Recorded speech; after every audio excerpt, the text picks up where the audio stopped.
بسم اللہ الرحمن الرحیم۔ آج اس معاشرے میں ہم زندگی گزار رہے ہیں، ہر بندہ کسی نہ کسی پریشانی میں مبتلا ہوتا ہے اور یہ زندگی کا حصہ ہے، کوئی نہ کوئی پریشانی انسان پر آ جاتی ہے۔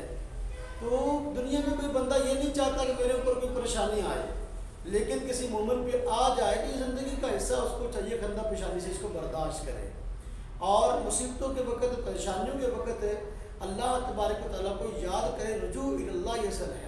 بسا اوقات کی پریشانیاں جو آتی ہیں وہ انسان کے اپنے جو ہے برے اعمال کی وجہ سے آتی ہیں، تو اللہ تبارک تعالیٰ کی جب رجوع کرے گا تو انشاءاللہ تعالیٰ اللہ تبارک تعالیٰ پریشانیوں کو دور فرما دیں گے۔ اور حضور نبی پاک صلی اللہ علیہ وسلم نے بھی پریشانیوں سے، بلاؤں سے نپٹنے کے لیے ایک بہترین وظیفہ ارشاد فرمایا ہے۔ امام یافعی رحمۃ اللہ علیہ نے اپنی معروف کتاب خواص القرآن کے اندر اس وظیفے کو ذکر کیا ہے۔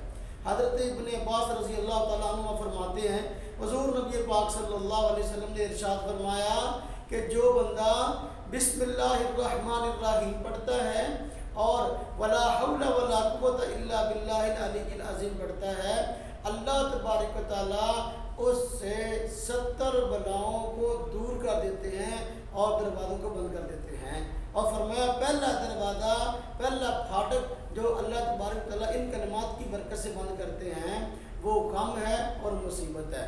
بس اوقات بندے کو کوئی ایسی جو ہے وہ غمی لائق ہوتی ہے، ایسی کہ بندہ اس کی وجہ سے بڑا پریشان ہوتا ہے، تو بسم اللہ الرحمن الرحیم پڑھیں، ولا حول ولا قوت الا باللہ العلی العظیم پڑھیں، اللہ تبارک تعالیٰ اس غم کو دور فرما دیں گے اور اس غم سے دوری کا افاقہ ہو جائے گا۔